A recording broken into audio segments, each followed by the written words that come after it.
Le 25 mai 1946, à 5h07 du matin, le bourreau Jules-Henri Desfourneaux actionne le mécanisme qui retient la lame de la guillotine installée dans la cour d'honneur de la prison de la Santé à Paris.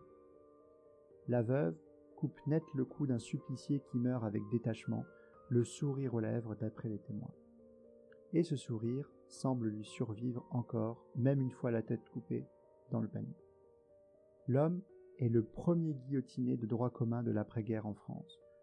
Nous vous reparlerons de son bourreau, Jules-Henri Desfourneaux, et très probablement le recroiserons quand nous évoquerons le cas de Marie-Louise Giraud, qu'il exécuta en 1943 à la prison de la Roquette, à Paris. C'est en effet la seule femme française à avoir été condamnée à mort et exécutée pour avoir été une faiseuse d'anges. Et ceci est un fait important à traiter dans Medicine City. Mais pour l'heure, cette exécution met fin de façon définitive et radicale à la carrière criminelle d'un des esprits les plus maléfiques du crime français, Option Médicale, tel qu'on aime à les étudier dans Medicine City. Ce criminel supplicié est le docteur Marcel Petiot. Son histoire est celle d'une longue et complexe marche sur les chemins menant aux portes de l'enfer, et dans laquelle celui qu'on surnomma le Landru de la Seconde Guerre mondiale, le nouveau Barbe Bleue, le loup-garou de Paris, gagna à tout jamais le surnom de Docteur Satan. Bonjour, bonsoir, vous écoutez Medicine City, le podcast de True Crime médical francophone. Nous explorons ensemble les recoins les plus sombres de la cité médicale humaine. Je suis Falsi Parom. Et moi, Bloody Nurse. Nous sommes mariés dans la vraie vie pour le meilleur et pour le pire. Nous sommes de grands amateurs de podcasts. Nous avons décidé ensemble de nous lancer dans cette aventure. Je suis préleveuse de sang professionnelle, fan de transfusion et enquêtrice amateur. Et moi, je suis médecin professionnel, et comme Bloody Nurse, également criminologue amateur.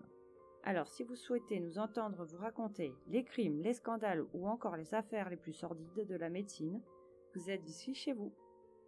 Je vais de suite faire une mise en garde pour vous, chers auditeurs. Compte tenu des sujets abordés, nous ne recommandons pas l'écoute de ce podcast à un public non averti. Nous essayerons de vous prévenir des moments les plus difficiles, même si l'idée n'est pas de faire dans le sensationnalisme. Ou le partage de recettes funestes. Non, ça c'est sûr, c'est pas un blog de cuisine ici.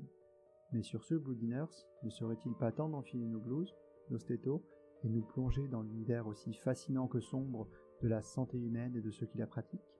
Allez, Falsi Parom, allons-y. Mais juste avant, pensez à vous abonner à nos réseaux sociaux, nous laisser de likes et commentaires. Oui, ou encore de nous rejoindre sur notre Patreon, où vous trouverez du contenu bonus additionnel au fur et à mesure des épisodes et des saisons. Mais sur ce, je crois qu'il est temps de passer les portes de la ville. C'est parti! Comment tu vas? Coucou, ça va très bien. Et toi? Ça va. Je suis ravi de te faire découvrir cette histoire ce soir. Oui, moi aussi, je suis ravie, d'autant plus que tu me présentes une jolie tenue bien habillée pour un podcast que nous faisons que tous les deux. Donc j'ai hâte de voir pourquoi. Et voilà, j'ai ma petite bière façon distorsion, une simple dodo, c'est la classique sur l'île de la Réunion. Mais elle fait son affaire, donc c'est le principal. Et on a fini notre petit film ce soir de Mulan avec les enfants du vendredi soir. Voilà, donc j'ai hâte d'écouter cette histoire dont tu me parles. Enfin, tu me l'as pas détaillée, mais j'ai juste le nom du personnage et un peu l'idée générale de les grandes lignes de ce qu'il a fait, quoi. Donc là, j'ai vraiment hâte, surtout quand je t'ai vu avec ton costume, quoi. Là, j'étais là, ok. Il joue son psychopathe, c'est formidable.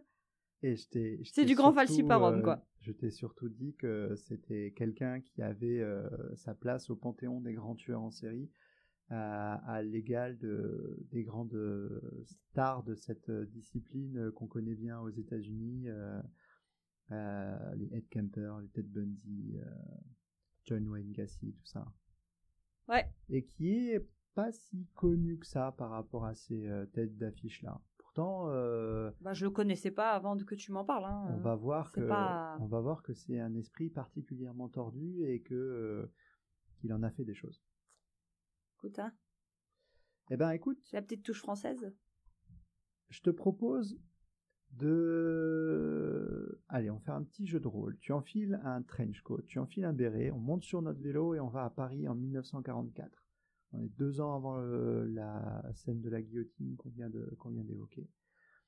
Et on va aller devant un hôtel particulier qui est situé au 21 rue Le Sieur. On est dans le 16e arrondissement et on est à Paris.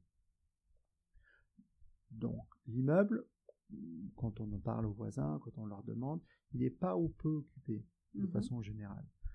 Et selon les sources, on verra que les sources sont assez divergentes sur ce dossier. Selon les sources, c'est la concierge qui habite au 22 qui a appelé la police pour signaler des faits étranges dans cet immeuble. En l'espèce, il y a une fumée noire, nauséabonde, qui s'échappe de la cheminée. Une fumée qui pue, c'est jamais bon signe. Ouais. Alors, si on en croit la météo de la station Paris-Montsouris de ce jour-là, qui est encore accessible, le 11 mars 1944 à Paris, il a fait au minimum 2 degrés, au maximum 7 degrés. Une cheminée qui fume pour chauffer un appartement, une maison, un hôtel particulier, c'est pas choquant. Par contre, il y a 2 choses qui inquiètent et qui intriguent la concierge et les voisins. La première, comme je te disais, l'immeuble, il est vacant en apparence. Déjà, il est habituellement peu fréquenté, et là, il est d'autant moins fréquenté que depuis quelques jours, sur la porte, il est indiqué au facteur que personne n'est actuellement présent et qu'il faut renvoyer le courrier à Auxerre. Quoi, il y avait une famille, il y avait quelqu'un à Auxerre? Non, dans l'immeuble, apparemment, avant. Ben, en fait, les voisins ne savent pas trop qui est-ce qui habite là, qui est-ce qui fréquente cet immeuble-là. Ils voient de temps en temps passer, des gens, mais sans plus. C'est pas des gens qui ont fait ami avec le D'accord, donc avec là, le voisinage. tu me parles les voisins, c'est les voisins des autres immeubles, quoi. Oui, les voisins de la rue, ouais. Oui, mais il y a quand même une concierge dans cet immeuble. Non, c'est la concierge du voisin, d'accord. Du voisin, de celui d'en face, en fait, parce qu'on est... Ah bah oui, c'est celle du 22. Ouais. J'avais pas fait attention. Et donc il y a personne d'habitude, et là, en plus sur la porte, il y a vraiment un mot qui dit il y a personne n'est là en ce moment, transférez le courrier à Auxerre.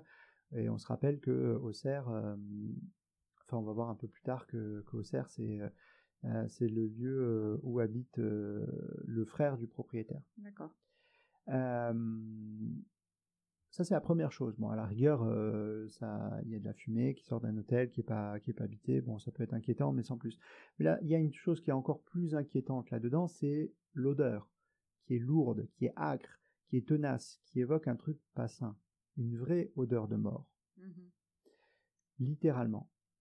La fumée et l'odeur sont présentes depuis la veille au soir, au moins. D'accord.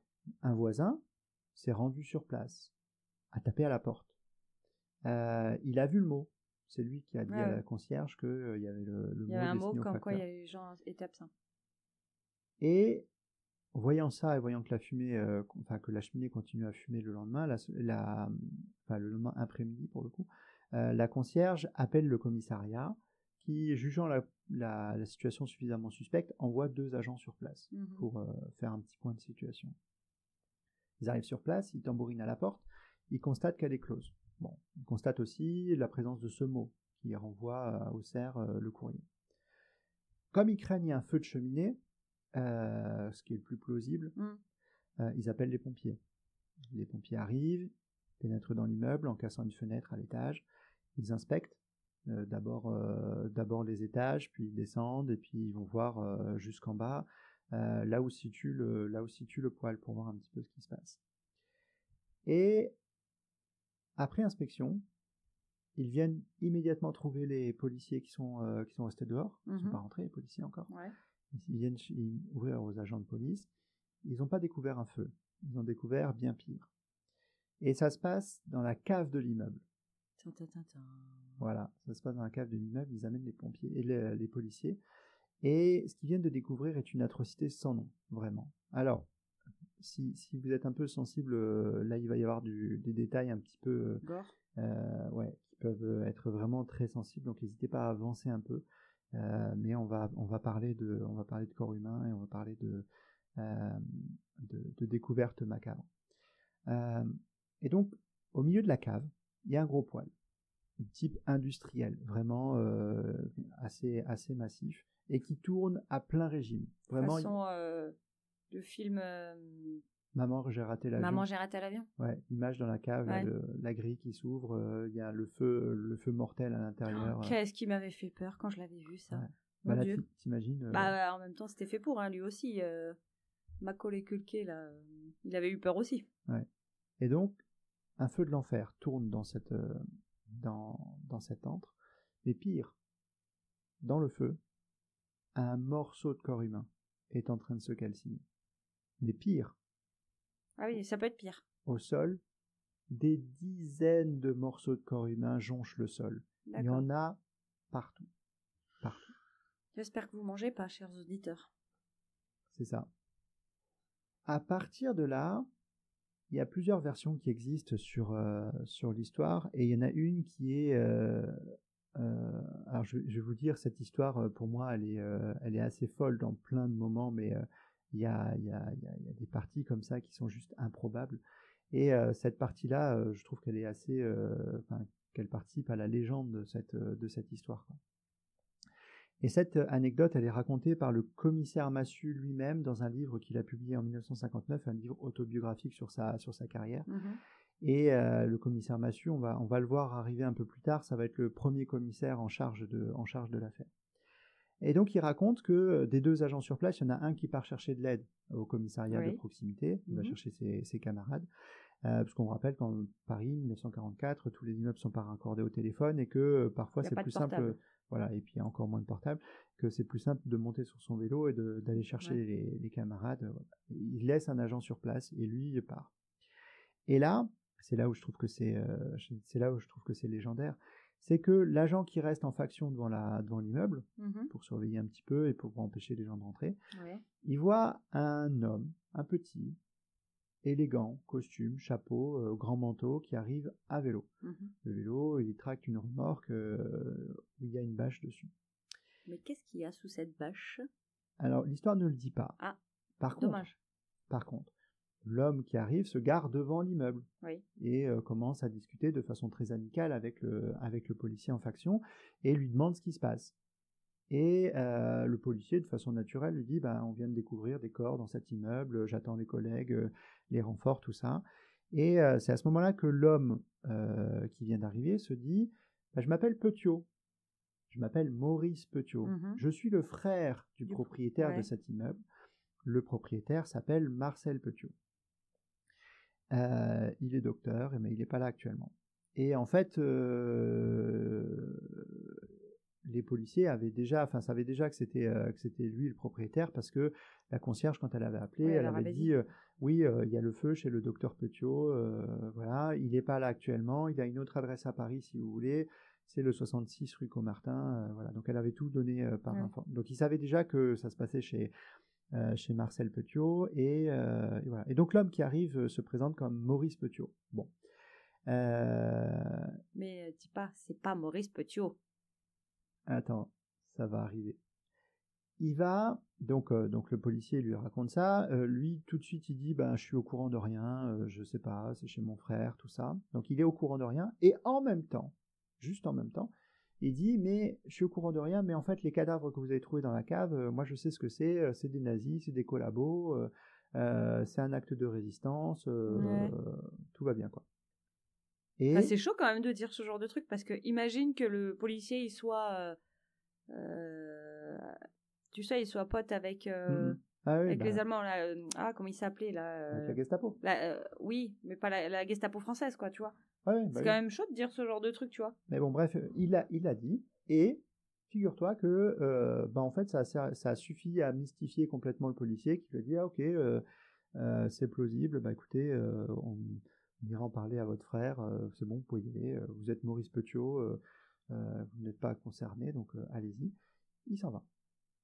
Là où c'est fou, c'est que l'histoire nous apprendra qu'en fait, c'était pas Maurice Petiot. Bah oui, dis donc. Quelle surprise! C'était Marcel Petiot lui-même qui est venu et qui, comme ça, une première fois, file directement dans les pattes de la police, qui pouvait pas encore savoir. En même temps, c'était tout début juste la découverte, quoi, donc tu peux pas faire grand-chose. Donc, par contre, en termes de discrétion, aujourd'hui, ça se ferait plus. Hein. Ouais, Maurice Marcel Petiot s'en va, Et là arrivent les renforts de police. Le commissaire Massu, dont on parlait juste au-dessus, il arrive avec des hommes en renfort, parce que forcément, l'agent qui est parti, il est parti chercher vraiment la cavalerie. Et Massu, qui arrive, c'est une star de la police criminelle de l'époque. Pour te donner une idée de ce côté célèbre, Massu, c'est quelqu'un qui a inspiré, enfin c'est un des inspirateurs de Simenon pour le personnage de Maigret. Ah, punaise.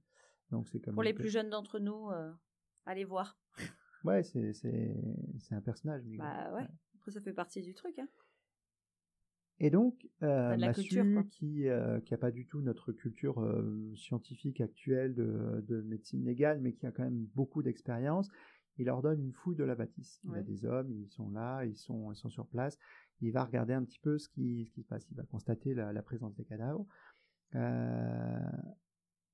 Globalement, ce qui revient, c'est qu'effectivement, cet immeuble n'est pas ou peu habité. Il sert globalement de débarras, il y en a un peu partout, mais c'est pas rangé. Puis on voit bien qu'il y a personne qui vit là, il y a de la poussière, tout ça. Bon. Et il y a un des agents qui découvre dans la cour intérieure un petit cagibi, enfin une porte qui ouvre sur un cagibi.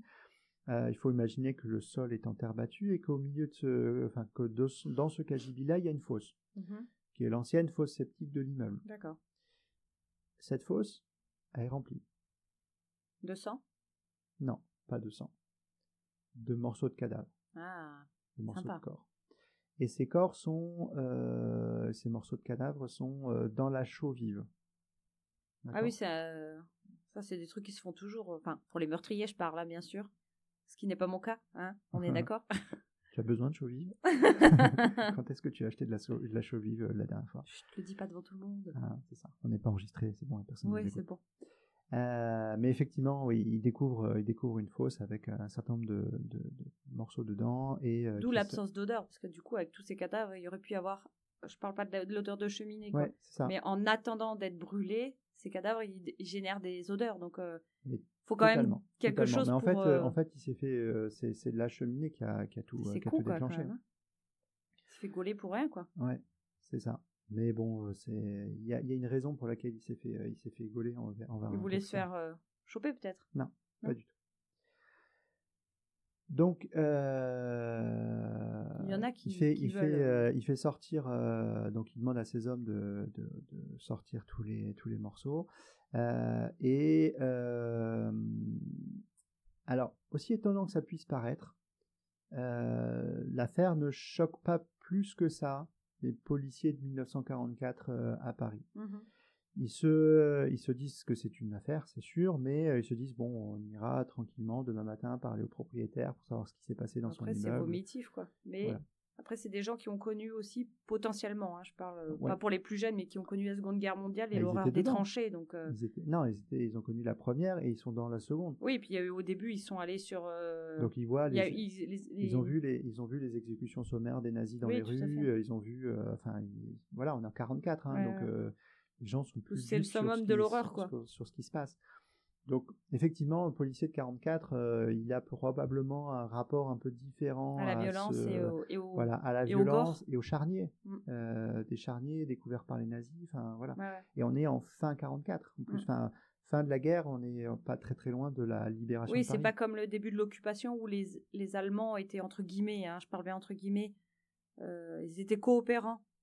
Pas vraiment méchants entre guillemets, c'est après où il y a eu un switch et où il y a eu des exécutions quand il y a eu quand la résistance s'est mise en place et tout, là ils ont commencé à être un peu plus hardcore, on va dire. Ouais. Donc ils décident que le lendemain ça sera très bien pour aller discuter avec Marcel Petiot qui donc habite au 26 rue Caumartin dans le 9e à Paris. J'ai hâte d'avoir la discussion. Mais Massu demande à ses hommes de réquisitionner les fossoyeurs de la ville et d'emmener les corps à l'Institut médico-légal de Paris, où ils arrivent le soir même. Voilà. Et donc, pourquoi ils ne vont pas l'interroger de suite ? Parce qu'en fait, déjà, ils ne sont pas trop choqués par l'histoire, ils se disent qu'il y aura largement le temps pour le faire le lendemain, Et puis parce qu'on est en fin Oui, c'est pas grave. d'après-midi, qu'à partir de 20h, il y a quand même le couvre-feu et qu'on joue pas trop avec le couvre-feu allemand. Voilà, même si t'es la police française et que tu as un certain nombre de latences, finalement, tu te dis pas, je vais tranquillement faire Ok. le tour dans Paris pour aller Oui, faire t'as une envie de enquête. rester en vie pour aller faire l'enquête, quoi. C'est ça. Donc bon, voilà. Bah, ça me permet de faire une petite digression sur le contexte historique pour ceux qui remettent pas trop ce qui s'est passé dans les années 39-45 en France et en particulier à Paris.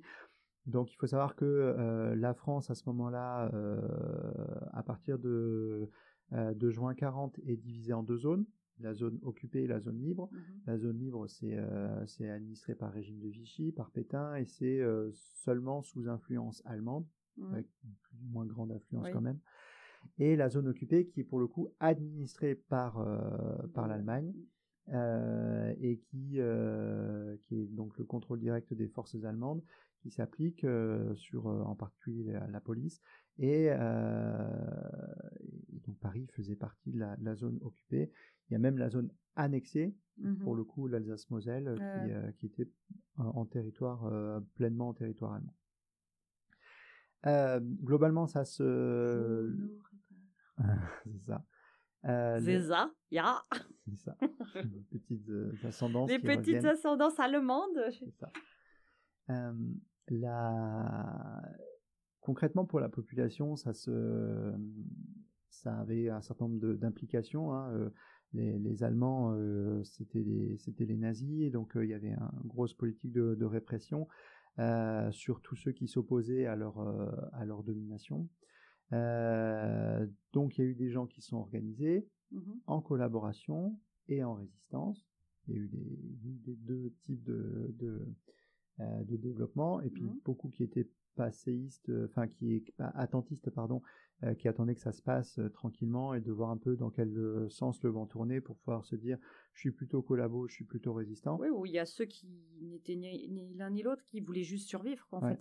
D'où le fameux sketch de l'après-guerre qui disait en France, en 44, il y avait 40 millions de résistants et 40 millions de collaborateurs. Parce que du coup... Bah ouais, mais en même temps, t'as envie de survivre.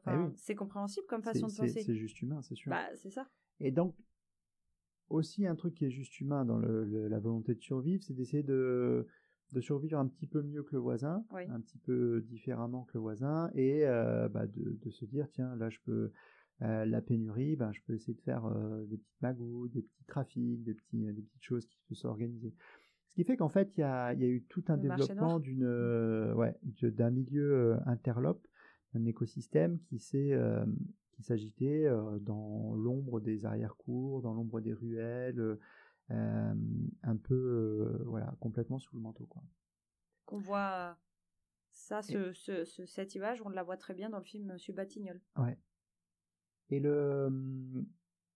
donc, bien sûr, en plus de ça, il y avait toutes les persécutions antisémites qui se mettaient en place avec l'identification des juifs, les arrestations, les déportations, et puis surtout ce climat de peur intense qui faisait que les juifs cherchaient à fuir à coûte que coûte, à se cacher, et puis quitte à se mettre dans les mains de réseaux d'exfiltration clandestins, etc. Oui, puis en 1944, ils savaient, les juifs. Et ceux qui allaient en camp, ils savaient pas ce qui se passait, mais ils savaient que c'était la mort, quoi. Et ça, la discrétion, le côté entre chien et loup, de collaboration, de résistants, le climat de peur, l'envie de fuir, l'existence de petites truands de quartier, d'escrocs, de choses comme ça. Et ben en fait, Marcel Petiot, et c'est pour ça que je vous en parle, Marcel Petiot, on va voir qu'il a su parfaitement exploiter ça. C'est un génie du crime au sens littéral du terme, et on va voir qu'en fait il a eu l'intelligence pour sélectionner ses victimes, d'aller piocher dans ces milieux-là, en fait. Des milieux qui étaient sans défense, des milieux qui étaient fragiles, des milieux qui étaient faciles à berner, et des milieux pour lesquels une disparition n'était pas visible, en fait. Disons que c'est pas les nazis qui faisaient les recherches, quoi. Tout à fait.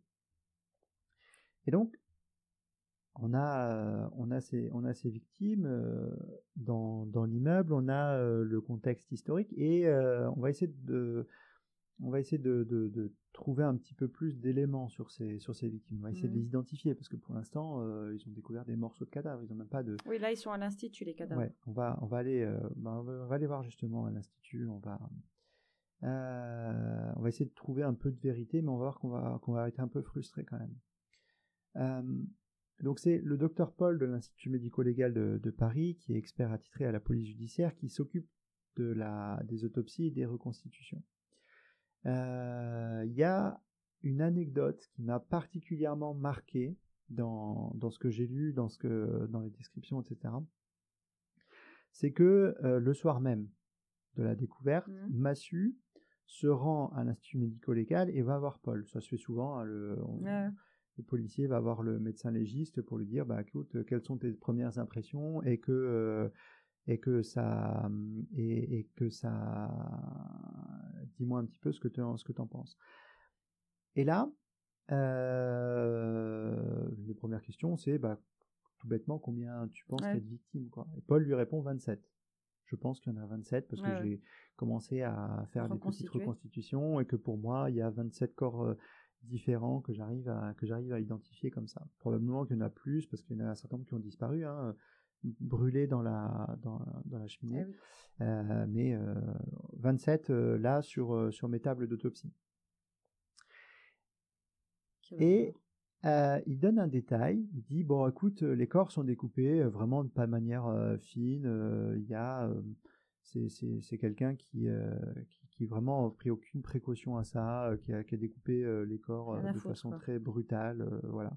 Ça pourrait être moi qui découpe, quoi. Ça pourrait être n'importe qui se dit tiens, j'ai besoin de couper un cadavre et je coupe. Tout le monde se le dit d'ailleurs. Mais et c'est là, c'est ce détail là qui m'a fait tilter et qui fait que cette histoire aussi me fait dire qu'il y a pas mal d'éléments qui sont fous dans cette histoire, c'est qu'il a noté un détail singulier. Chacune des victimes présentait, pour celles qui avaient encore des cuisses, des lésions particulières sur la face antérieure des cuisses. Et ces lésions étaient stéréotypées, quelle que soit la victime, et a priori pas en lien avec une blessure mortelle ou quoi que ce soit, mais il y avait ces lésions-là, et des lésions qui étaient post-mortem. Ces lésions, ça ressemblait à des poinçons qui étaient qui avaient son bijou qui a été poinçonné, quoi. Ouais, c'est ça. Qui avait pas de largeur et qui était quelques millimètres de longueur, mais surtout quelques centimètres de profondeur. Un vrai tueur à l'américaine qui veut montrer son travail, quoi. Ouais, c'est ça. Qui signe, je veux dire. Et ces poinçons-là, le docteur Paul et les anatomistes avec qui il travaille, ils les connaissent bien, ces poinçons-là. Pourquoi ? Parce que à l'époque, c'était typique d'une pratique que les médecins, les anatomistes, les médecins légistes avaient. C'était que quand on voulait poser son scalpel, quand on voulait changer d'instrument, quand on voulait utiliser ses deux mains pour écarter les côtes, pour retirer un organe ou quoi que ce soit, en fait, on ne posait pas le scalpel sur la table, on le plantait dans la cuisse. Quelle horreur. Voilà. Quel respect du corps. Oui, je sais, aujourd'hui ça se passerait plus pareil. Une autre époque, tout ça. Mais bien sûr. Mais voilà. Et donc en fait, il lui dit... Ça prouve que c'est un soignant qui a fait... c'est exactement ce que Paul se dit, en disant, pour moi, c'est quelqu'un qui, face à un cadavre qu'il est en train de disséquer, a des réflexes acquis de quelqu'un qui a fréquenté des salles de dissection. Donc pour moi, c'est un collègue, c'est un confrère. Et ça tombe bien. Ça tombe bien, demain matin, qui c'est qu'ils vont voir? Et ça tombe bien parce qu'il y a ce fameux nom de docteur Marcel Petiot qui décidément revient un peu en boucle depuis le début. Propriétaire, donc en fait, y a on le est frérot. comme dans une affaire de Colombo. Tu connais déjà la fin. Ouais. Mais tu sais pas comment tu vas faire pour le capturer, en fait. Tu vois, c'est ça le truc. Et c'est ça qui rend fou aussi cette comme le histoire. Titanic aussi, quoi, finalement. Ouais, c'est ça. Donc vraiment, il va falloir aller parler à ce fameux docteur Petiot et de voir un peu ce qu'on peut en faire. Mais au-delà des 27 corps qu'on a retrouvés, il faut que je te donne un petit peu l'étendue de l'inventaire, parce que finalement, c'est quelque chose d'énorme. D'ailleurs, j'ai l'inventaire de l'immeuble, hein. Ouais, l'inventaire de ce qui a été retrouvé dans l'immeuble. Il y a 72 valises, 655 kilos d'objets divers, Ça, c'est énorme. 1760 pièces d'habillement. Et parmi ces pièces d'habillement, 21 manteaux de laine, 90 robes, 120 jupes, 26 sacs à main, 28 complets d'hommes, 33 cravates, 53 paires de chaussettes, 43 paires de chaussures, et malheureusement, une culotte de pyjama d'enfant. Voilà. Et ça, c'est ce qui a été retrouvé. Ah oui, bien sûr. Sur place. Oui. Oui, parce que au début, tu m'as dit que c'était la scène principale. Ouais. Donc potentiellement... Ouais, c'est ça. Et donc, en fait, bien entendu, ces affaires-là n'étaient pas identifiées. Il n'y avait pas les noms dessus. Il n'y avait pas cette veste appartient à un truc. Donc, les vêtements, tous les objets, il n'y avait pas de papier d'identité non plus. Il n'y avait pas d'objet de valeur. Il n'y avait plus d'objet de valeur. Ça a été mis ailleurs. Et donc, on a retrouvé des corps non identifiables, des vêtements pas identifiables. Pas possibilité de faire matcher les vêtements au corps parce que les corps étaient découpés. Donc concrètement, tu savais pas si telle chaussure pouvait aller sur tel pied parce que t'avais pas forcément. J'imagine que oui, que le corps d'enfant n'a pas été retrouvé. C'est ça. Au total, quand tout à l'heure on a ouvert notre épisode avec la scène de guillotine.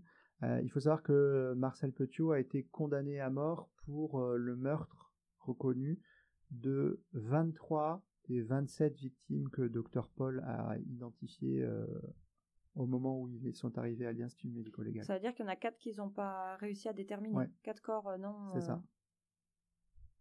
Et après, je peux te donner les noms des victimes. Il y a Joachim Gushimov, Jean-Marc Van Bever, Marthe Caït, Bertholomus, Annette Petit, Joseph Réaucreux, Maurice Wolf, Lucie Brown, Rachel Marx, Joséphine Grippé, Joseph Pierucci, Adrien Bettegui, Gisèle Rosmi, Yvan Dreyfus. Lui, c'est un personnage particulier, on va en parler un peu plus tard. Okay. Claudia Chamou, François Albertini, Marie Scheuker, Siegfried Bosch, Ludwika Hollaner, Ludwig Kreuzberg, Shen Schucker, Franceslo Ehrenreich, Paul-Léon Braunberger et la famille Kneller, dont l'enfant à qui appartient la culotte de pyjama. Culotte, ouais. Voilà. Mais ça... C'est un garçon ou une fille? C'est un petit garçon. Cette identification-là, on verra qu'elle arrivera très très tard. On l'a pas maintenant, l'identification. D'accord. Ce qu'il y a comme point commun maintenant, parce qu'on est dans la partie victimologie, ce qu'il y a comme point commun dans l'étude de ces victimes, c'est qu'en fait, c'est des gens qui étaient fragiles, qui se sont littéralement laissés approchés, enfin qui sont approchés volontairement de Marcel Petiot, qui se sont laissés enfermer, qui se sont laissés dépouiller et qui se sont laissés administrer la mort, et en particulier via des substances mortelles, sans opposer aucune résistance, jamais en fait, à Marcel Petiot. Il les faisait passer pour... Uniquement par ruse, il les a eus. Oui, parce qu'il les... Ouais, j'imagine qu'en fait, il se faisait passer pour quelqu'un qui faisait passer en Suisse et ailleurs. Ouais, on verra dans le modus operandi exactement comme il a fait, mais effectivement, il a réussi à retourner suffisamment les esprits pour les convaincre de lui faire confiance et de se laisser faire, et puis finalement... Bon, il y en a plus d'un qui a profité de la situation. C'est ça. Alors, je dis pas qu'ils ont tous tué, mais ils ont tous profité, il y en a plein qui ont profité de ce marché, entre guillemets, pour avoir de l'argent, quoi, en tout cas. Ouais, c'est ça. Et en plus, on verra tout à l'heure dans le modus operandi, mais il avait vraiment organisé tout un trafic pour amener à lui ces gens-là, et les gens venaient en plus avec 25 000 francs de l'époque, qui était une somme considérable, et donc ils venaient avec toute leur possession, 25 000 francs en cash, pour finalement... voilà. Et donc c'est des gens c'était des gens fragiles, effrayés, qui cherchaient à fuir, qui ont tout donné pour partir loin. Ils leur vendaient l'Argentine, Elles ont tout donné, elles ont donné leur argent, elles ont donné leur confiance, elles ont donné leur vie, elles ont vraiment tout donné, quoi. Mais comment il a fait? Il avait des contacts, il avait des réels contacts? Ou alors c'était des... Enfin, je sais pas, des gens qui... Parce que ces personnes-là, elles devaient avoir des... Tu sais, des... Comment ça s'appelle On va ça? voir dans l'enquête tout à l'heure, on va en parler du modus operandi et de comment il a fait. Ok. Donc tu diras s'il a des associés ou pas, quoi. Ouais. Mais juste avant de faire ça, j'ai besoin de peut-être, parce que je trouve que ça aussi c'est intéressant de savoir. Donc là, on a parlé d'une scène de crime, de la scène de crime majeure. Mais c'est intéressant de savoir ce que Petiot était avant d'être le docteur Satan. Ah oui. De ce qu'il était avant d'arriver à Paris et de commettre tous ces crimes. Marcel Petiot, il est né le 17 janvier 1897. Mais dis donc, bon anniversaire, chérie. Eh oui, on partage ce jour d'anniversaire ensemble. D'ailleurs, je voulais sortir cet épisode le 17 janvier, on s'est un peu loupé, mais c'est pas grave. Bah oui, on faisait ton anniversaire et celui de Falsipa Dog. C'est ça. Donc, il naît dans une famille banale de la classe moyenne supérieure à Auxerre et il a été élevé de façon relativement ordinaire. Ce qui est important, c'est de noter qu'en fait, il a développé les premiers signes de divergence par rapport au comportement normal assez tôt dans l'enfance. Alors, c'était un élève brillant qui était reconnu comme ça. Il apprenait beaucoup plus vite que les enfants de son âge. J'en connais un autre. Et il avait des traits de personnalité plutôt dérangeants. Il passait beaucoup de temps seul. Il semblait pas avoir beaucoup d'amis. Ah, bon, ça, c'est pas ton cas. Et il se murmure qu'il avait un passe-temps un peu étonnant. Ne me dis pas. Il découpait des petits animaux, il les tuait, il les disséquait. Ça marche exactement comme ça. Bah, c'est pour ça que je te dis ils font tous ça. Ils sont, oui, mais sauf que lui, il l'a fait en 1944, avant que ça devienne célèbre entre guillemets, tu vois. Mais effectivement, c'est un peu le pattern. Oui. C'est un peu le pattern des psychopathes qui font comme ça. Mais effectivement, il aimait tuer les petits animaux et tuer des petits chats, des pigeons, ce que tu veux, quoi. C'est ça. Il aurait pu être. Tu tuais des petits chatons, toi? Non, jamais tué de petits chatons. Officiellement, en tout cas. Il a été dans son parcours scolaire, il a été surpris il a été surpris et puni à diffuser auprès de ses petits camarades. Il avait à l'époque 11 ans. Hein. Ok. Donc 11 ans, on est en 1908. 1908, pardon. 1908, il a 11 ans et il a diffusé auprès de ses petits camarades de classe des photos pornographiques. Putain, l'accès aux photos pornographiques, c'était pas le même qu'aujourd'hui, quoi. Ça existait déjà hein, dans les années... Oui, non, mais je sais que ça existait, 1900, mais c'était pas... 1910, voilà. C'était sur les cartes postales, là. Ouais, c'est ça. Et ben en fait, il en a ramené en classe. Ouais, pourquoi pas. Voilà. Écoute, j'ai envie de te dire. Et puis, il aurait forcé à ce moment-là un camarade à avoir un rapport sexuel avec lui. Enfin. D'accord. Ça, c'est des oui-dire ou c'est sûr? C'est dans son dossier scolaire. Ah oui, d'accord, c'est dans le dossier scolaire. Ah oui, d'accord. Dans son dossier disciplinaire scolaire. Ouais. Ok. Donc, il avait déjà accès à un certain nombre de choses. Et puis, à 11 ans, on voit déjà qu'il a déjà des bonnes... des comportements pas très... Des marques de départ qui sont importantes, quoi. Disons qu'il ne suit pas le chemin de tout le monde, quoi. Bah oui, mais puis on va voir qu'il a... C'est pas un mouton. La panoplie complète de tous les drapeaux rouges qu'on peut avoir à ce moment-là. Marcel, il a... Peut-être grâce à lui que tous ces drapeaux rouges ont été mis en place. Hein. Peut-être ça aussi. En tout cas pour la France, peut-être. Alors Marcel, il a, dans son dossier scolaire, on voit aussi qu'il a été un jour exclu de son école. Ah. Pourquoi ? Parce que en fait, il a été frustré d'avoir été attrapé pour une bêtise qu'il avait commise, une petite bêtise banale d'enfant, mais une bêtise quand même. Et qu'est-ce qu'il a fait, Marcel ? Je ne sais pas. Il a ramené une arme à son école, il a commencé à tirer. Écoute, parce que putain, oui, tous les drapeaux, ils y sont, quoi. Putain, et il aurait pu être américain, ce type, quoi. C'est incroyable. Tout à fait. Il n'est pas né dans le bon pays, lui. Bon, alors, ça, c'est... Pourquoi on connaît cette anecdote ? Il a tiré, il a tué des gens ? Non, il n'a pas tué des gens, mais c'est là où on n'est pas aux États-Unis, quand même. Hein, il a tiré en l'air. Ah mais oui, bon, d'accord, il voulait faire peur, quoi. c'était suffisamment marquant pour qu'un Oui, bah, tu gamin, m'étonnes. quand un gamin de 12 ans en 1910 se dit tiens, je vais amener une arme à l'école et ça va être cool, de faire Quand tu peur à vois tout qu'à le monde en tirant à dessus. 12 ans, il a tué des animaux, il a violé un camarade et il a ramené une arme en classe. C'est pas mal. Eh ben, et pourquoi on sait ça? Et pourquoi on a autant de détails de ce qu'il était Bah, c'est avant? dans son dossier, tu l'as dit. C'est dans son dossier, et surtout que ça commence à mettre la puce à l'oreille à ses parents qui se Ah, disent dis donc. tiens, je vais le faire voir à un psychiatre. Ses parents étaient quand même relativement inquiets en se disant Oui, c'est pas normal tout ça. je sais pas ce que c'est ces drapeaux rouges, mais quand même il y a des drapeaux. Le psychiatre découvre qu'il a un certain nombre de problèmes sur son fonctionnement psychologique. Bon, déjà il a des épisodes de somnambulisme chronique, et il fait régulièrement des épisodes d'épilepsie, et surtout à 12 ans, il a une énurésie nocturne qui persiste. Alors, pour ceux qui ne savent pas, l'énurésie, c'est faire pipi au lit encore. C'est ça. Bienvenue dans un podcast médical francophone de True Crime. Voilà, bienvenue avec un médecin qui vous parle et qui ne s'adapte pas à son auditoire. Aussi, j'allais préciser ce que c'était que Heureusement que l'énurésie. vous avez Bloody Nurse qui est là et qui est infirmière, qui sait s'adapter. C'est ça. C'est comme en consultation Petit d'annonce, on a pic, besoin docteur infirmière. on a besoin de l'infirmière Ah bah, bien qui est sûr. derrière pour pouvoir renforcer le discours, mais ça c'est nécessaire. Donc il découvre un certain nombre de problèmes sur son fonctionnement, et là aussi pareil, faire pipi au lit tard, c'est quelque chose qu'on retrouve assez fréquemment Chez chez les psychopathes par exemple. Attention, tous ceux qui font pipi au lit encore à 12 ans, c'est pas forcément qu'ils sont psychopathes, d'accord? On est d'accord? Tant qu'ils ramènent pas des armes à l'école ou ça va. Qui tuent des petits animaux, ça devrait bien se passer dans leur vie, vous inquiétez pas. Il y a d'autres drapeaux rouges avant l'énurésie, ouais, c'est sûr.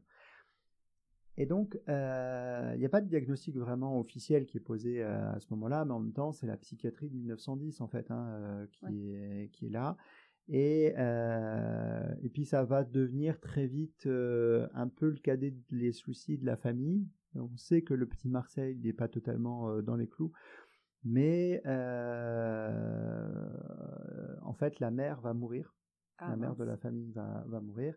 En 1912, la famille elle est complètement chamboulée.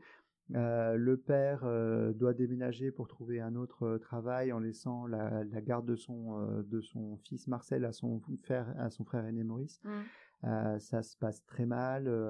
Donc petit Marcel, qui était déjà pas très très bien dans ses baskets, passe de main en main dans la famille pour essayer et de l'éduquer. Puis finalement ça se passe pas bien, et Marcel son père le récupère pour essayer de le stabiliser.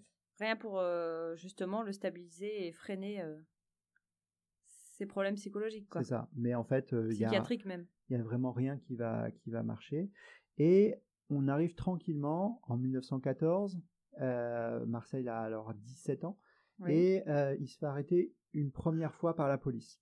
Et là, il se fait arrêter parce qu'en fait, il a vandalisé une boîte à lettres et il a volé le contenu. Oh, le vilain. Voilà. Donc il est accusé de dégradation, et à ce moment-là, et c'est aussi pour ça qu'on le sait, il va subir un nouvel examen psychiatrique, et il va subir là pour le coup on va poser un diagnostic, et ça va conduire chez lui un diagnostic de malade mental. Putain, mais il a réussi à être docteur?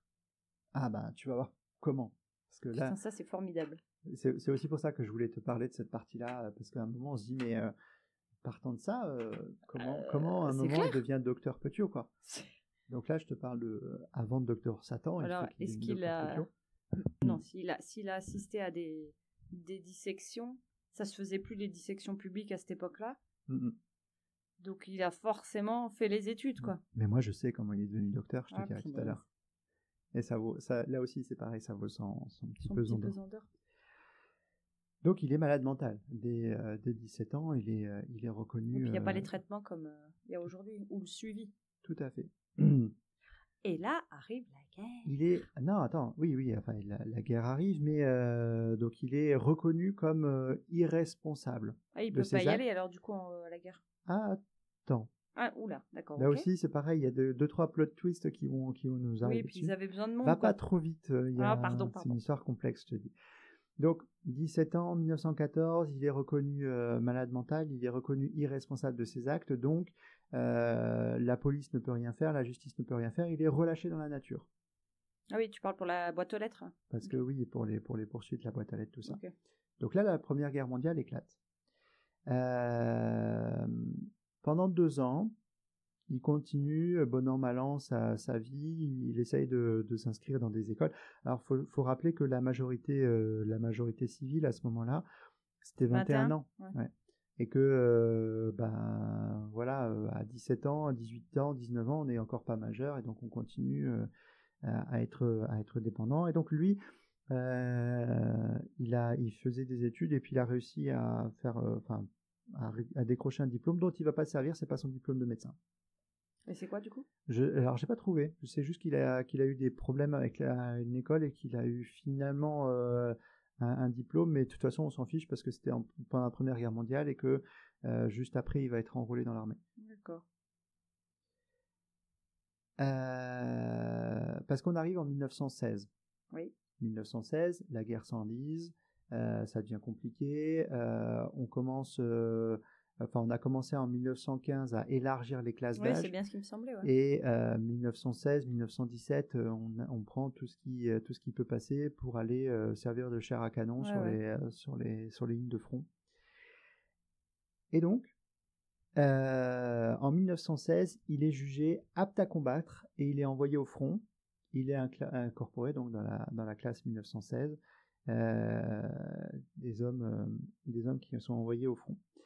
Et malgré, en toute connaissance de cause de ses antécédents et judiciaires et psychiatriques. Hein. De toute façon, c'est pour...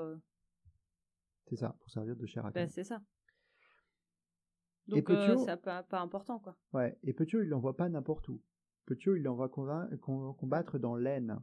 1916 dans l'Aisne. Je ne sais pas si vous vous rappelez un petit peu l'histoire de la Première Guerre mondiale, mais c'est loin d'être l'endroit le plus... alors bon, serein. Ouais, c'est vraiment un endroit très très compliqué, l'Aisne en 1916. Des combats extrêmement durs, des traumatismes multiples, la boue, les tranchées, voilà. Donc 1916, Petiot, il va vite être blessé par les armes et par le gaz de combat, et il est mis hors de combat. Il est envoyé à l'hôpital. Ça n'empêche pas qu'il peut avoir eu le traumatisme des tranchées et de ce qu'il a vu, quoi. Ah. Non, ça l'a stimulé. Dis-moi ça. Bah, tu vas voir. Non, mais parce que, je veux dire, il suffit d'un jour pour être traumatisé, c'est ça que je veux dire, quoi. Tout à fait. Mais je pense que tu es sur une bonne piste. Je te divulgue pas trop vite les choses, mais ouais, t'es sur une bonne piste. Donc, vous jure que je n'ai pas lu l'histoire avant. Il est envoyé, donc il est renvoyé à l'arrière dans les hôpitaux militaires, il guérit, et aussitôt guéri, qu'est-ce qu'il fait? Il repart combattre? Non, il va faire des études? Non, il fait des conneries. Ah oui. Il vole des couvertures dans un hôpital militaire pendant la guerre. Pourquoi pas? Et là, qu'est-ce qui se passe quand on vole des couvertures dans un hôpital militaire pendant la guerre? Cour martiale. Ouais. Parce que c'est un peu grave quand même. Oui, il y en a besoin pour les soldats, quoi. Et là, il échappe de peu au peloton d'exécution. Il sauve sa peau en étant reconnu malade mental. Ah, l'enfoiré, il sait déjà comment ça fonctionne. Encore une fois. Il était déjà manipulateur, quoi. Et c'est là où tu es brillante sur la remarque que tu viens de faire juste avant. Le terme, et je trouvais que c'était important dans un podcast de True Crime médical de nous attarder un petit peu sur le terme reconnu, le diagnostic reconnu, c'était l'obusite. Alors maintenant on appelle ça trouble de stress post-traumatique. D'accord. Mais à l'époque, les soldats qui étaient traumatisés par les combats, les obus, les explosions, etc. On a ces images en tête de soldats qui sont complètement figés. Oui. Voilà. Bon, encore une fois, c'était la psychiatrie de 1915-1920. C'était loin d'être... c'est déjà pas mal qu'il y ait ça, parce qu'ils pourraient ne pas le reconnaître. Voilà. Donc ils l'ont reconnu. Au moins... État de stress post-traumatique qu'on appelle l'obusite, qui lui permet d'être à nouveau reconnu comme malade mental. Alors, il commence à accumuler, parce qu'il était déjà avant malade mental pour d'autres trucs, et là il y a ça qui se rajoute dessus. Et donc cet état de stress va lui permettre d'échapper à la cour martiale et d'être relâché au profit d'une prise en charge en hôpital psychiatrique. Bon, pour ceux qui sont intéressés, j'ai prévu de faire un petit bonus sur le Patreon sur justement ces entités nosologiques dont je vais pas parler là, je vais pas développer parce que sinon on n'aura pas le temps. Et donc non seulement il échappe au combat, mais il reçoit la possibilité d'avoir une pension d'invalidité à 100%. Ça, il a volé des couvertures et en plus. C'est ça. Et donc il y a ce premier diagnostic, parce qu'en fait, il y en a un deuxième qui va être posé, de diagnostic psychiatrique. Il y a le deuxième diagnostic psychiatrique qui est posé, c'est la kleptomanie. Il est kleptomane. Ah, bah oui, c'est pour ça qu'il vole des... Eh oui. C'est pas sa faute. Le psychiatre dit il ne peut pas s'empêcher. Il a physiquement l'impossibilité de s'empêcher de voler des choses. D'accord. C'est comme ça, c'est au fond de lui, c'est une pulsion, il peut pas s'en empêcher, donc il est kleptomane. Il a bien manipulé le psychiatre, hein. Je sais pas s'il l'a manipulé, mais tu vas voir que ça a une grande conséquence sur la suite, la kleptomanie. Et donc, il est reconnu doublement irresponsable et donc complètement atteint au niveau psychiatrique. Mais on est en 1916, 1917, on n'a toujours pas fini la guerre, et que même un profil comme Petiot, à partir du moment où il est sur les jambes et il se remet assez vite sur les jambes, finalement il est apte à repartir au combat, même s'il n'a pas toute sa tête. Bon, donc il y retourne, et là, il se blesse. Alors, l'histoire, c'est pas trop nous dire s'il s'est blessé de façon, s'il a été blessé au combat, s'il s'est blessé de façon accidentelle, s'il s'est blessé de façon volontaire. Après, normalement, ceux qui se blessaient volontairement, ils avaient la cour martiale aussi, hein. Alors, c'est ça. Si tu faisais ça... En tout cas, il y en a plus d'un qui ont été fusillés. Surtout dans l'Aisne en 1916. C'est ça, ça déconnait pas, quoi. Et donc, Petiot, il se blesse fortuitement assez rapidement au pied. Petite blessure par un éclat de grenade. Et il est mis hors jeu à cause de ça. Bon, est-ce qu'il l'a fait exprès? Est-ce qu'il était suffisamment brillant pour avoir imaginé le stratagème et puis être allé jusqu'au bout? A posteriori, on peut se dire que peut-être. Peut-être. Et bon, a priori, ils étaient pas dans cet esprit-là, et tant pis. Il est mis pour le coup hors de la guerre, qui, bon an mal an, finalement finit par se terminer. D'accord. Elle se termine, on est en 1918. Il a droit à sa pension à 100%, et c'est un ancien combattant. Oui. Il a le droit aux avantages des anciens combattants. Mm-hmm. Il y avait à l'époque une possibilité pour les anciens combattants de faire des formations accélérées. Ok. Dans tous les domaines. Oh putain, ne me dis pas qu'il y a une formation accélérée pour les docteurs. Si. Oh mais non, putaise. Et donc, en l'espace en fonction de ton bagage antérieur, tu pouvais devenir médecin entre 8 mois et 3 ans. C'était combien de temps à l'époque? C'était aussi long déjà ou pas? C'était pas aussi long, mais c'était au moins 5-6 ans quand même. Ok, non, parce que le médecin généraliste, maintenant, c'est 9 ans minimum. Ouais. Et plus en fonction de la spécialité que tu prends. Maintenant, c'est 10. Hein. Ils ont rajouté 1 an, là. Écoute, à ton époque... Ouais, c'est ça. À mon époque, c'était encore 9. Voilà, c'était 9. Et donc, voilà. Comme il est devenu docteur, il a profité de cette formation accélérée de « je deviens docteur » en 3 ans. En 3 ans.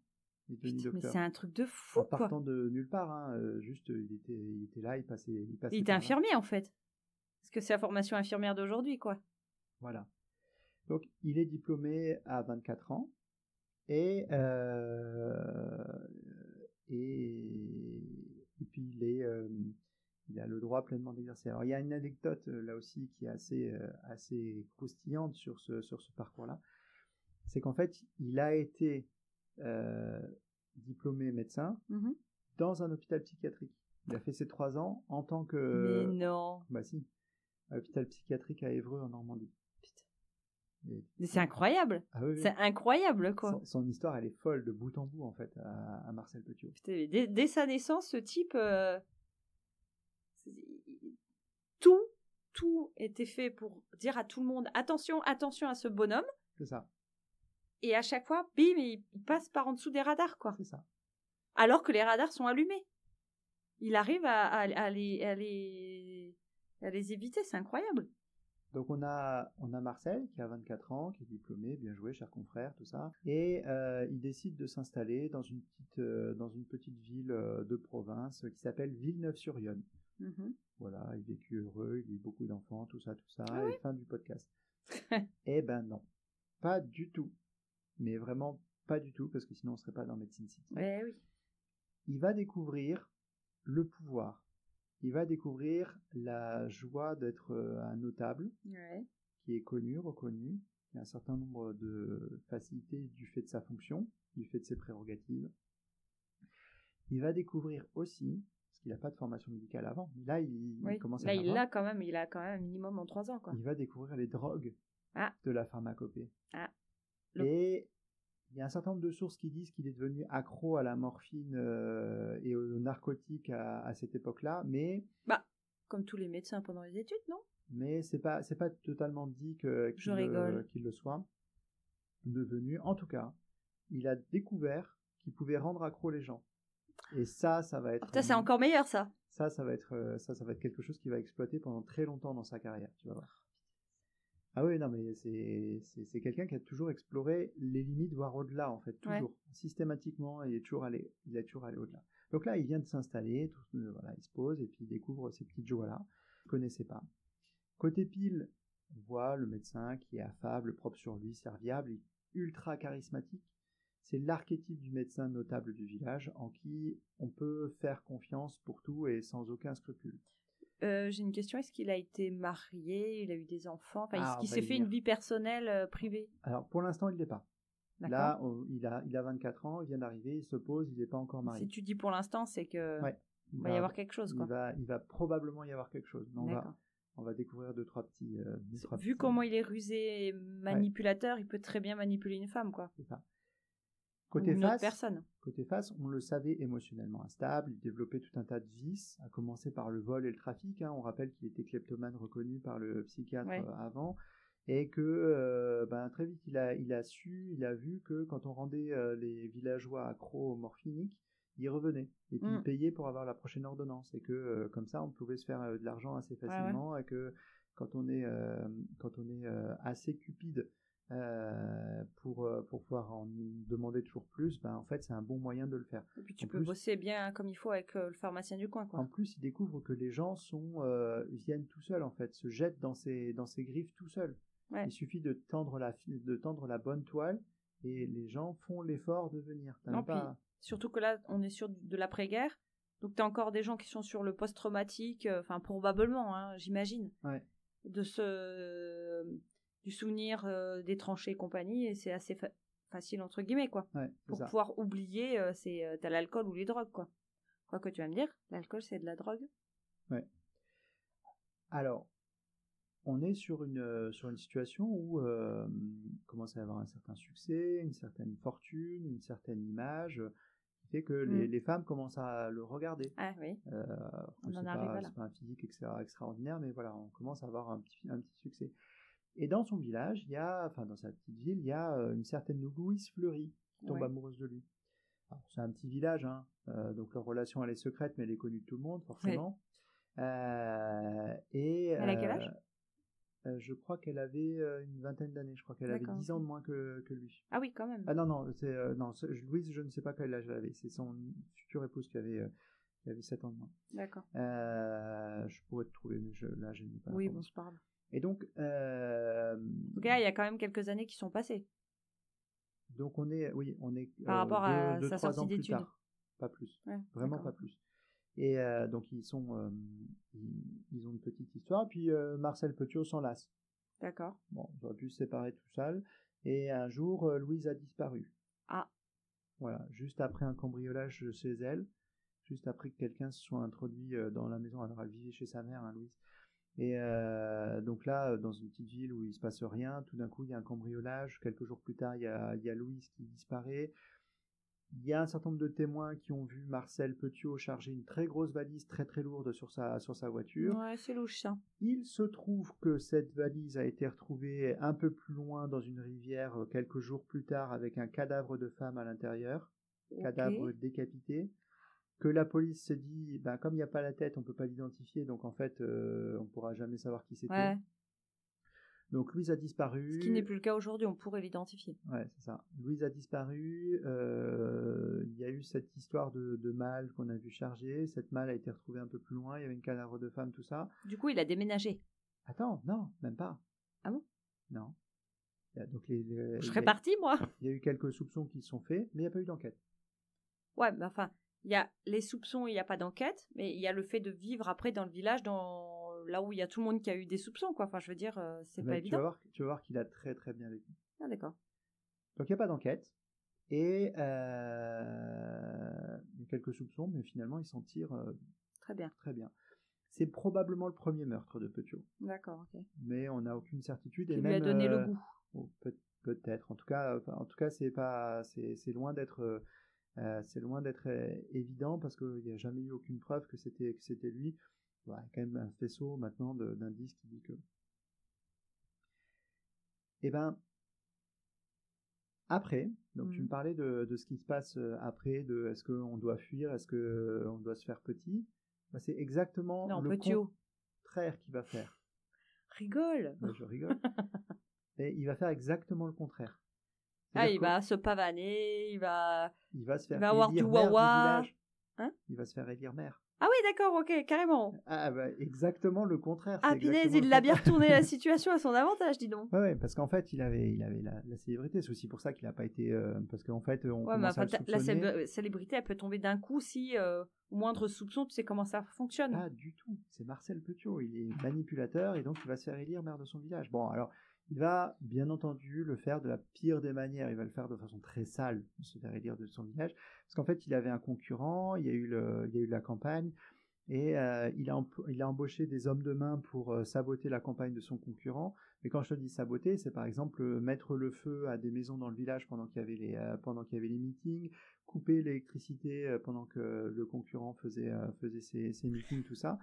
C'est propre. Donc, Marcel Petiot a fait sa campagne sur la délinquance et sur le retour à l'ordre, en se disant que ça allait être mieux quand il serait élu, que lui saurait, c'est un homme de poigne ici et ça. Regardez, je suis charismatique, je saurais faire. En plus, je suis docteur.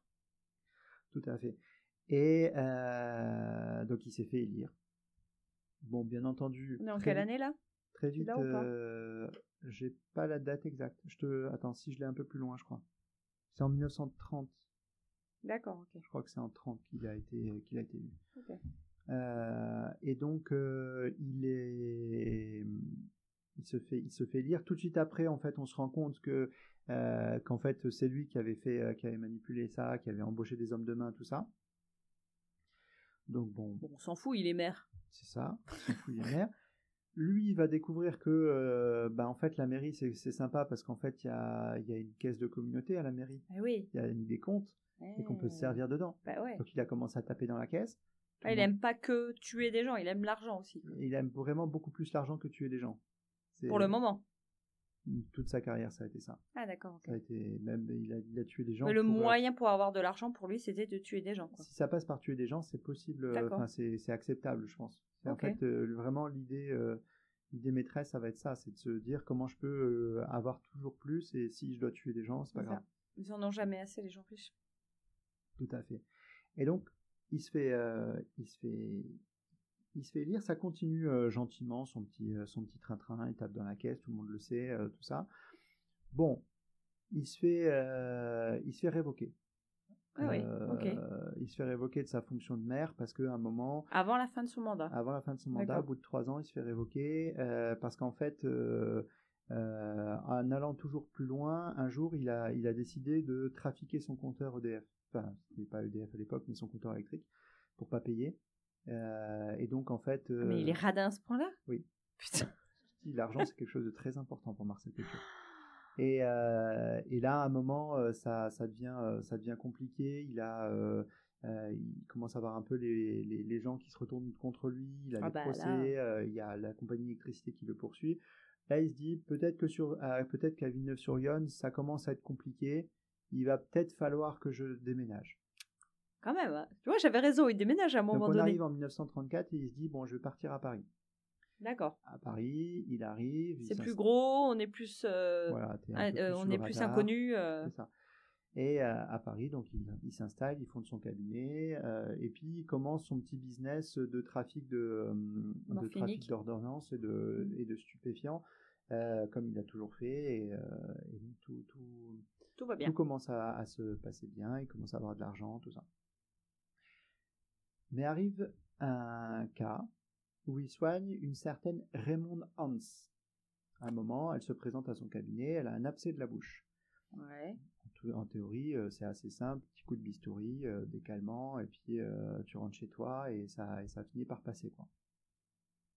Sauf qu'en fait, Marcel, il a un peu chargé la dose de calmant. Ah, elle est morte. Et que il ramène Raymonde Hans chez elle, chez sa mère, et Raymonde, elle va perdre connaissance. Ouais. Elle va tomber dans le coma, ouais. et elle va mourir. Et là, la mère de Raymonde se dit, mais ma fille avait 30 ans, elle était en forme, oui, il n'y a aucune elle va raison. chez le docteur, elle va pour un abcès dentaire, pas de raison qu'elle meure le soir même. Ouais, bah oui. Et donc elle va demander une autopsie. Mm-hmm. C'est pour ça qu'on sait que ce cas existe. Et elle va demander une enquête, et l'autopsie révélera qu'en fait elle est morte d'une intoxication aiguë à la morphine, surdosage, overdose. Ouais. Le médecin légiste qui fait l'autopsie demande aux policiers d'ouvrir une enquête. Les policiers disent bah non, ça sert à rien, on va classer l'affaire. Bah on va pas chercher plus loin. Je sais pas pourquoi. Ça c'est. Le nom de la fille leur plaisait pas ou? Peut-être. En disant bah elle a eu un soin dentaire, elle a eu un médicament, pas supporté, basta, passe à autre chose. 1934, hein, on est pas sur les mêmes ils bases avaient que d'autres chats à maintenant, fouetter, quoi. c'est sûr, je m'en doute, mais bon, c'est comme ça. Mais c'est peut-être le deuxième meurtre de Petiot. Parce que c'était volontaire. Voilà, pour le coup, ça semble pas forcément. Ça peut être un accident de. Ouais, ça peut arriver, quoi. Le risque zéro en médecine, ça n'existe pas. Ouais. Bon, après, c'est peut-être volontaire aussi. Il va s'en tirer à bon compte, Petiot, déjà parce qu'il n'a pas d'enquête pour homicide involontaire sur les bras. Il va juste avoir un petit contrôle l'année suivante à cause de ses prescriptions excessives de narcotiques. Mais là, comme il est assez brillant dans la manipulation, il arrive à embobiner les contrôleurs en leur disant bah non, j'ai une population que je soigne particulière, ils sont fragiles, ils ont besoin de morphine, tout ça. Il échappe aux poursuites. Là aussi, il n'est toujours pas poursuivi. En fait, il a passé son temps à passer au travers des mailles du filet. C'est hallucinant. Ok. Et pire. Voilà, c'est possible. Il continue, ouais, toujours pire. Il continue à faire son petit bonhomme de chemin, il continue à travailler son charisme, il continue à travailler son réseau. Et là, il devient médecin de l'état civil. Alors ça existe plus vraiment. Médecin de santé publique? Non, médecin de l'état civil. Ah, médecin de la Sécu comme non. Et médecin de l'état civil, c'est en gros le médecin qu'on envoie pour certifier les décès. Ah oui, ok. Voilà, donc tu as quelqu'un qui meurt à la maison, t'envoies le médecin, il certifie le décès en disant oui, vous pouvez bien prendre le corps, aller l'amener à la morgue et puis le faire. Marcel Petiot, il a envoyé chez des gens qui sont morts à domicile, il est chez eux, il y a des affaires personnelles autour, il y a un cadavre au milieu. Là, il se dit mais en fait je peux me servir. Il est kleptomane, Marcel Petiot. Il va commencer à se servir au départ. Oui, parce que j'imagine qu'il demande à la famille de sortir le temps qu'il... Tout à fait. Il commence à piquer des trucs immédiatement. Et ça lui suffit pas, parce qu'il est vraiment kleptomane. Donc il y retourne, il fait des cambriolages. D'accord. Donc les gens... Donc il arrive la nuit, hors de son statut de médecin. Ouais, hors de son statut de médecin. Là, il a juste il a fait les repérages, il sait que dans tel immeuble, en plus les familles sont en deuil, bien sûr. tel jour il y a l'enterrement, enfin tu vois, il a vraiment toutes les clés pour le faire, quoi. Donc Marcel, il tombe dans le cambriolage aussi. C'est fou, quoi. Ouais. L'amour de l'argent, c'est incroyable. Ah ouais, mais là, c'est le démon du vol qui est plus que jamais réactivé. Là, sur le coup, il vraiment, vraiment tomber là-dedans, à ce point même, qu'il se laisse dépasser par ça à un moment, puisqu'il va dans une des librairies de Paris, et il commence à voler des livres.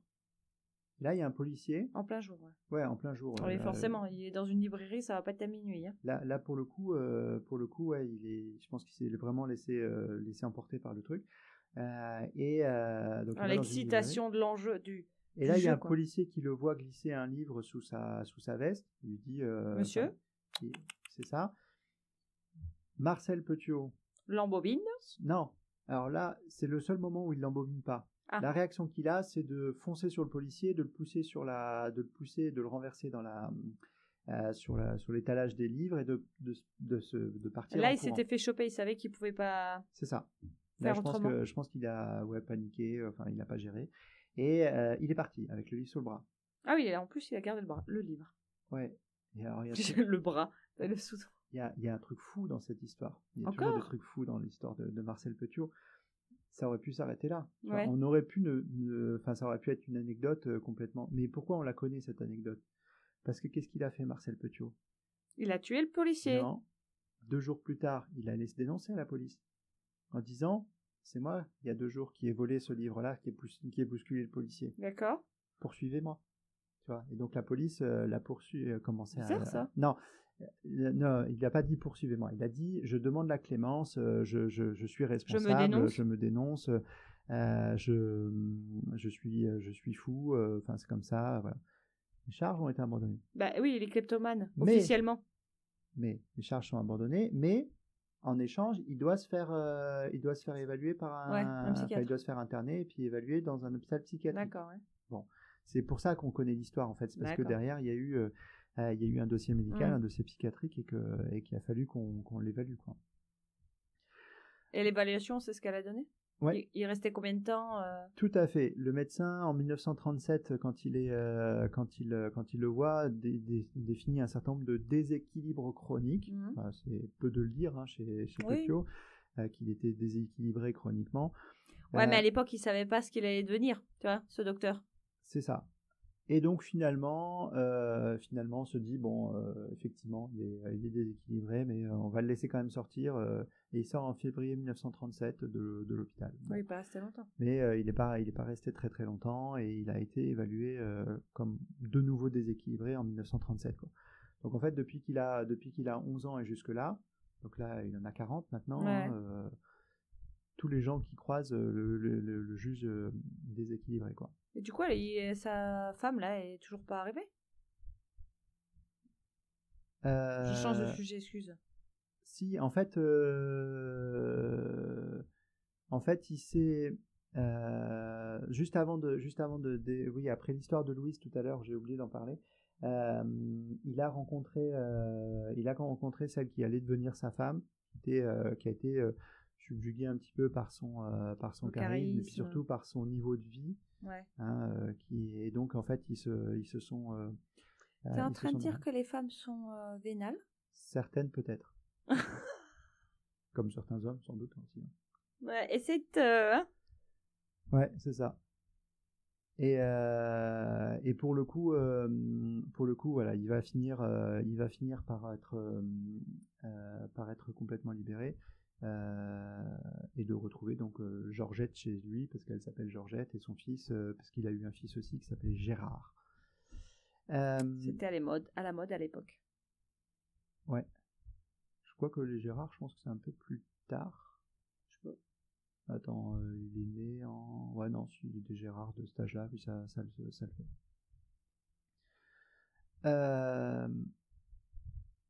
On ne sait pas trop ce qui se passe entre 37 et 40 dans la vie de Marcel Petiot. On sait juste que en 1940, il est poursuivi par le fisc pour fraude fiscale. Oh bah dis donc, celle-là il l'avait pas faite encore. Toujours des histoires d'argent, hein. Ouais. Marcel, il faut qu'il tape à partir du moment où il y a de l'argent, c'est important quand même pour Marcel. Hein. Donc en fait, il commence à être poursuivi en 1940 pour fraude fiscale, mais les poursuites s'arrêtent parce que il y a la guerre. Et là aussi, il échappe. Il a vraiment eu du bol aussi, quoi. Hein. Enfin, je veux dire, à un moment donné. C'est ça. À chaque fois, il y a un truc qui fait que quelque chose le sauve. Il y a quelque chose qui lui sauve la mise, quoi. Ouais, tout à fait. Et donc là, la guerre va l'aider à rentrer dans le côté un peu plus noir qu'on va voir tout à l'heure.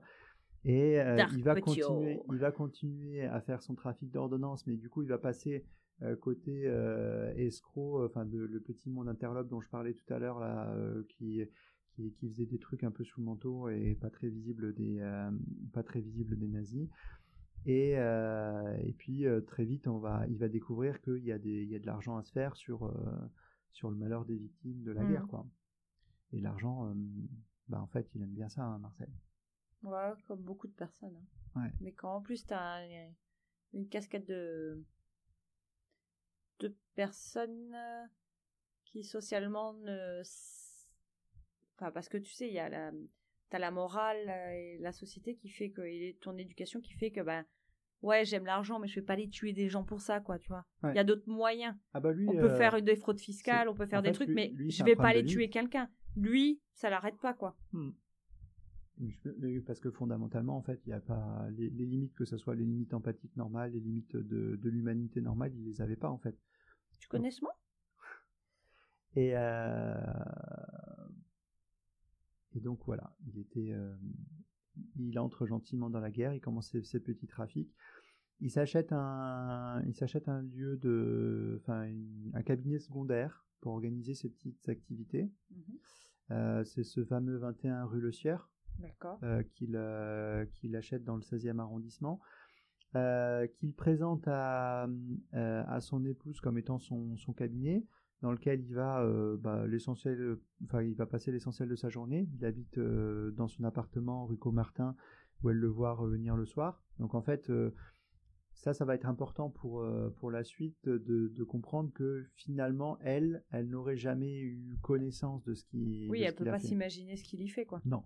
Pour elle, c'était simplement, il va au cabinet, il fait son truc, et puis il revient le soir. Et en plus, c'était un rapport un peu différent, homme-femme à l'époque. C'était, l'homme il part travailler, il revient, et la femme il n'a pas forcément maison, de compte à rendre. Elle s'occupait de l'enfant, quoi. Des enfants. Et pour le coup, il allait au 21 rue Le Sieur, une petite maison bourgeoise, plusieurs étages, quartier essentiellement résidentiel, quartier huppé, qu'il avait quand même pris le parti d'aménager. Il y avait une pièce. Alors, juste après, on va parler du modus operandi, mais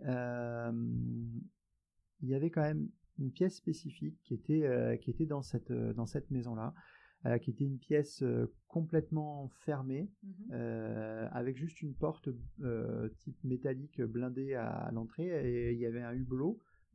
Par lequel je vois très bien, comme les chambres pour faire développer les photos, comme chez les photographes. Plutôt comme ils ont ce genre de les portes de bateau, tu sais, les grandes portes en fer là qui se ferment. Non, mais c'est ça que j'imaginais, mais pour moi, dans mon esprit, les photographes, ils sont ce genre de truc. Et donc une pièce dans laquelle on pouvait mettre on pouvait s'enfermer pour être tranquille et isolé de l'extérieur, et dans laquelle il a été retrouvé une petite, à la fois un seau, des pastilles de cyanure de potassium et des bouteilles d'acide sulfurique. Mis bout à bout, ces éléments-là, ça fait chambre à gaz en fait, parce que quand tu mélanges une pastille de chlorure de cyanure de potassium dans de l'acide sulfurique, ça dégage de l'hydrogène, du cyanure d'hydrogène, et qui est un gaz mortel en fait, qui est typiquement utilisé dans les chambres à gaz américaines pour les condamnés à mort, ou qui était le principe du Zyklon B dans les camps de concentration nazis. Voilà, donc il a été retrouvé cette pièce-là spécialement aménagée quand même.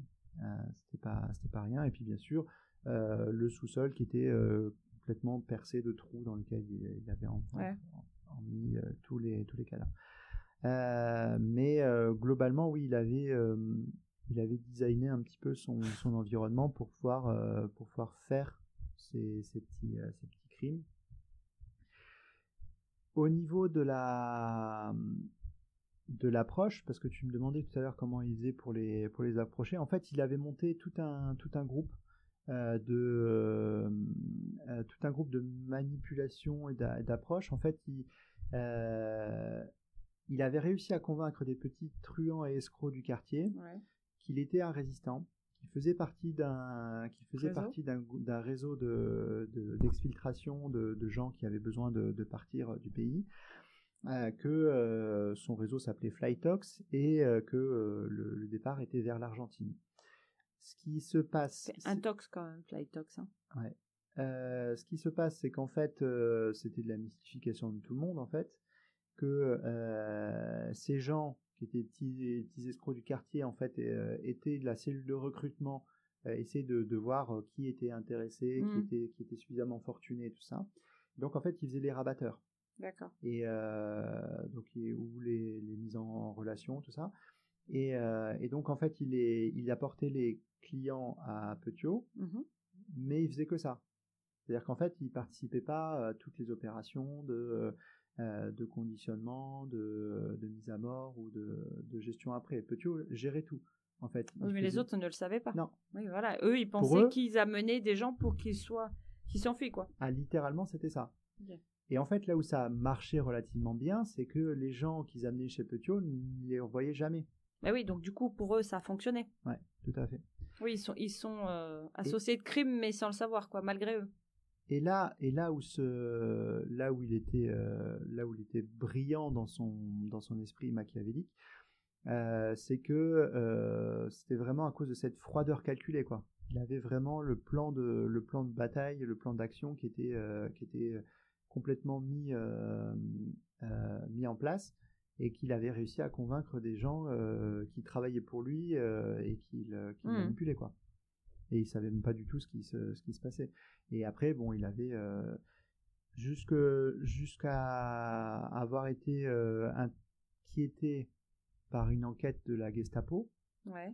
En fait, il avait prévu simplement d'enterrer les corps dans sa cour avec de la chaux vive, et ça se passait bien, en fait. Ouais. Il n'était pas du tout visible. Au niveau du modus operandi, donc je t'ai parlé de la chambre à gaz potentielle. Il y a une autre possibilité qui existe qu'il a utilisée pour tuer les gens.